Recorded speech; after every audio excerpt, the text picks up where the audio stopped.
পাখিকে কিভাবে কথা বলা শেখাবেন, কি কি করলে পাখি কথা বলবে, তারপর বেশ কিছু প্রশ্নের উত্তর, যে প্রশ্নগুলো আমার অনেক ভিউয়ার করেছেন। প্রথম প্রশ্ন হচ্ছে, পাখিকে কিভাবে নিজে নিজে খেতে শেখাবেন। পাখিকে ইঁদুর কামড়ালে কি করব ভাই? পাখি আঘাত পেয়েছে, রক্ত বের হয়েছে, পাখি দুর্বল হয়ে গিয়েছে, কি করব? পাখিকে কখন আলাদা করে দিব ভাই? পাখি মুক্ত করে দিলে আর আসতে চায় না, কি করলে হাতে আসবে ভাই? পাখি হাঁটতে পারে না, প্যারালাইসিস হয়ে গিয়েছে, কি করতে পারি আমার পাখিকে? পাখি চুনা পায়খানা করছে, দুর্বল হয়ে গিয়েছে, খাবার খেতে চাচ্ছে না, কি করব ভাই? তো এইসব প্রশ্নের উত্তর দেওয়ার চেষ্টা করব, সবগুলো প্রশ্নের উত্তর দেব আজকে। তো ভিডিওর শুরুতেই একবার বলে নিই, আমার চ্যানেলটা এখনও যারা সাবস্ক্রাইব করেননি, প্লিজ আমার চ্যানেলটা সাবস্ক্রাইব করে নেবেন, পাশে আসা বেলটা বাজিয়ে দেবেন, আর আমার চ্যানেলের অন্য পশু পাখির ভিডিও দেখে নেবেন। তো প্রথমেই আমরা আলোচনা করি শালিক পাখিকে কিভাবে কথা বলা শেখাবো। আসলে আমরা যারা শালিক পাখি পুষি, শালিক পাখি লালন পালন করি, শালিক পাখি কথা বলে। হ্যাঁ, কথা বলাতে হলে কি করতে হবে? প্রথমত শালিক পাখিকে ভালো খাবার দাবার দিতে হবে, খাঁচাটা পরিষ্কার রাখতে হবে যাতে কোনো রোগ জীবাণু আক্রমণ না করে। তারপর পাখিকে এমন জায়গায় রাখতে হবে যে জায়গাতে মানুষের আনাগোনা আছে, মানুষ সবসময় কথা বলছে, পাখির সাথে হাই হ্যালো করছে, এরকম জায়গায় পাখি রাখবেন যাতে ছোট্ট বাচ্চারা, বড়রা সবাই পাখিকে একবার হলেও কথা বলাতে পারে, কথা বলে পাখির সাথে।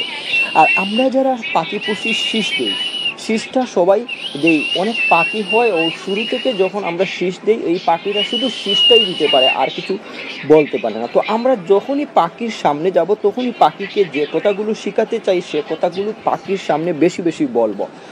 আর ছোট্ট ছোট্ট বাচ্চাদের আশেপাশে রাখবো, পাখিগুলো বাচ্চাদের দিয়ে কথা বলাবো।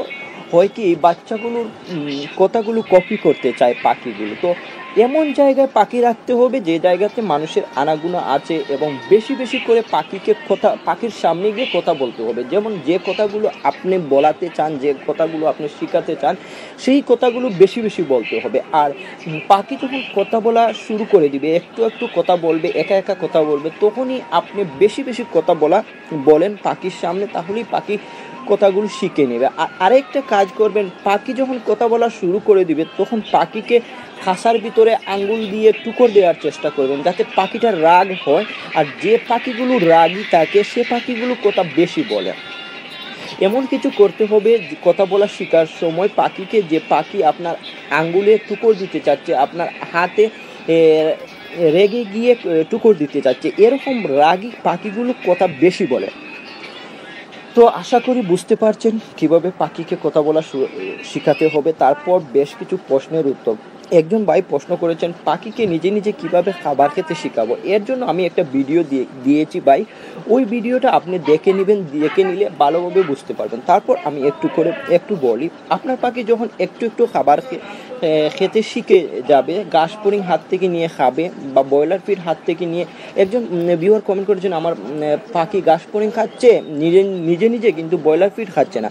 হ্যাঁ ভাই, আপনাকে বলবো, আপনি ঘাস ফড়িংটা একদিন অন্তত বন্ধ করে দেন, দিয়ে পাখিগুলোকে উপোস রেখে ব্রয়লার ফিড পাখির মুখের কাছে নিয়ে ধরে রাখেন। দেখবেন উপোস থাকতে থাকতে একটা দুটা টুকর দিবে, একটা দুটা ব্রয়লার ফিড খেয়ে নেবে। এভাবেই 2 দিন 3 দিন করে নিলে পাখিগুলো নিজে নিজে খেতে শিখে নেবে। পাখিকে ইঁদুর কামড়ালে কি করবেন? এক ভাই বলেছেন, হ্যাঁ ভাই, অনেক সময় দেখা যায় পাখিগুলোকে ইঁদুর কামড়ে দেয়, ইঁদুর আঘাতে পাখিগুলো মারা যায়। হ্যাঁ, ইঁদুর যদি এমনভাবে কামড়ায় যে পাখিগুলো একেবারে দুর্বল হয়ে যায়, তাহলে এই পাখিটা আর বাঁচানো যায় না। আর একটু আঘাত যদি লাগে, পাখি যদি খাবার খায়, তাহলে প্রথমেই পাখিকে প্যারাসিটামল খাবার হিসেবে দিবেন। তারপর ব্রয়লার ফিড যদি পাখি নিজে নিজে খেতে না পারে, পাখিটাকে দৌড়ে ব্রয়লার ফিড ভিজিয়ে মুখের মধ্যে দু তিনটা ড্র বানিয়ে পাখির মুখের ভিতরে দিয়ে দিবেন, তাহলে পাখিটা একটু সবল হয়ে যাবে। আর যদি ইঁদুর আঘাত করে রক্ত বের করে দেয়, তাহলে এখানে চুন হলুদ লাগিয়ে দিবেন। পাখি আঘাত পেয়েছে, রক্ত বের হয়েছে, কি করবেন? হ্যাঁ, এটার জন্য আমি আরও অনেকগুলো ভিডিওতে বলেছি যে পাখি যদি আঘাত পায়, রক্ত বের হয়, কেটে যায়, অনেক সময় দেখা যায় দুটো পাখি একসাথে থাকলে পা দিয়ে একটা মাংস বা কোনো জায়গায় চিড়ে ফেলে, কেটে ফেলে, এইসব জায়গাগুলোতে চুন হলুদ লাগিয়ে দিলেই পাখিগুলো ভালো হয়ে যায়। পাখিকে কখন আলাদা করে দিবেন, এটার জন্য আমি অনেকগুলো ভিডিওতে বলেছি যে পাখিকে কখন আলাদা করবেন, আলাদা করলে কি হয়।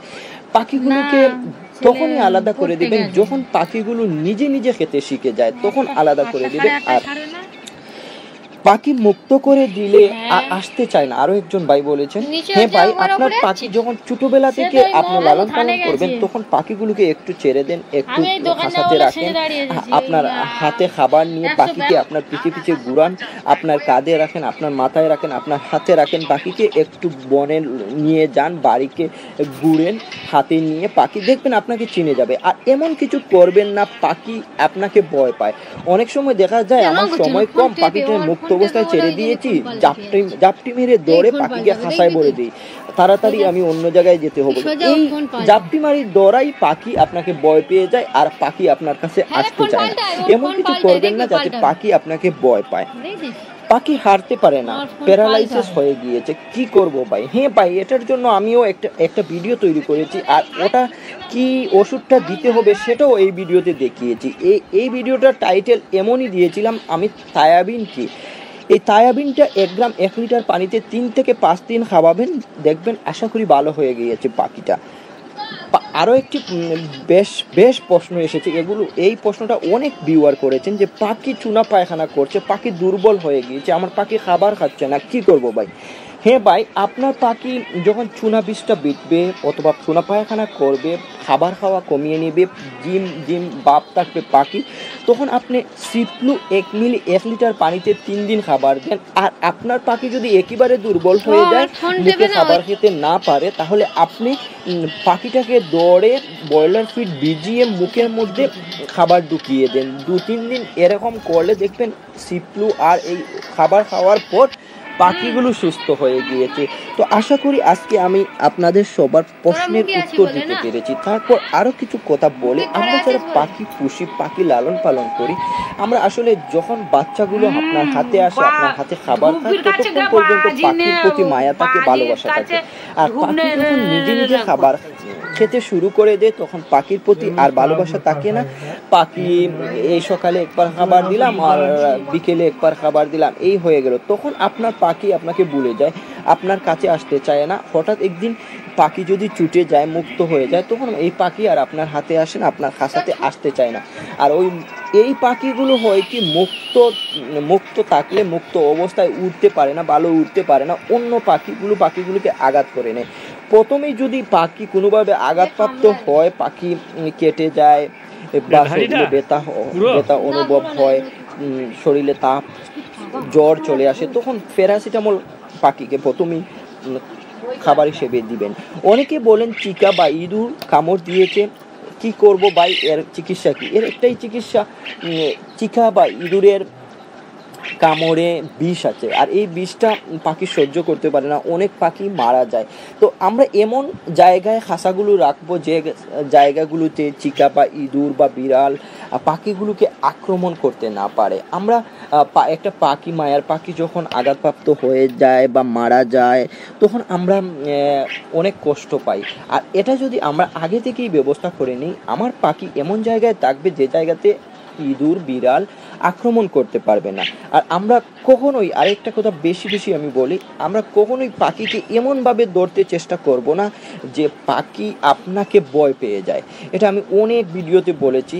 এটাই হচ্ছে মূল কারণ আপনার পাখি আপনার হাতে না আসার। আপনার পাখি একবার ভয় পেয়ে গেলে এই ভয়